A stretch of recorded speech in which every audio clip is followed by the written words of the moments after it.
There's no feeling more intense than starting over. If you deleted your homework the day before it was due, as I have, or if you left your wallet at home and you have to go back after spending an hour in the commute.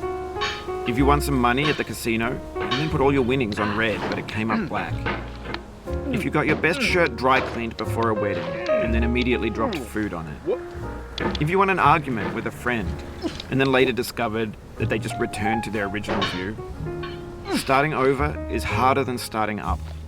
If you're not ready for that, like if you've already had a bad day, then what you're about to go through might be too much. Feel free to go away and come back. I'll be here. Alright, thanks for coming with me on this trip. I'll understand if you have to take a break at any point. Just find a safe place to stop and quit the game. Don't worry, I'll save your progress, always, even your mistakes.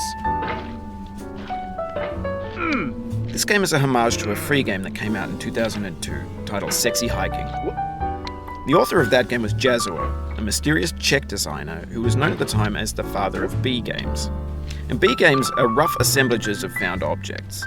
Designers slap them together very quickly and freely, and they're often too rough and unfriendly to gain much of a following. They're built more for the joy of building them than as polished products. In a certain way, Sexy Hiking is the perfect embodiment of a B game. It's built almost entirely out of found and recycled parts, and it's one of the most unusual and unfriendly games of its time. In it, your task is simply to drag yourself up a mountain with a hammer. And that act of climbing, in the digital world or in real life, has certain essential properties that give the game its flavor. No amount of forward progress is guaranteed. Some cliffs are too sheer or too slippery, and the player is constantly, unremittingly in danger of falling and losing everything. Anyway, when you start Sexy Hiking, you're standing next to this dead tree that blocks the way to the entire rest of the game.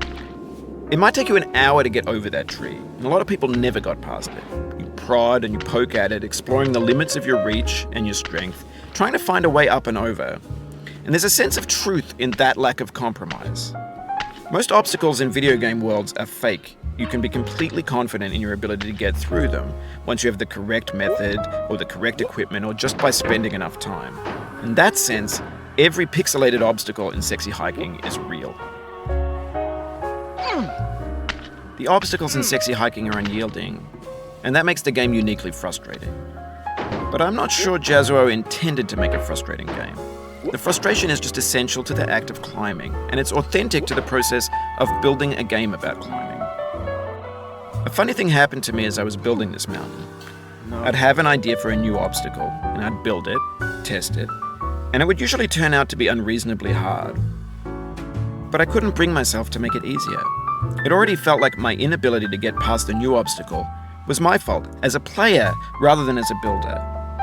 Imaginary mountains build themselves from our efforts to climb them, and it's our repeated attempts to reach the summit that turns those mountains into something real. When you're building a video game world, you're building with ideas, and that can be like working with quickset cement. You mold your ideas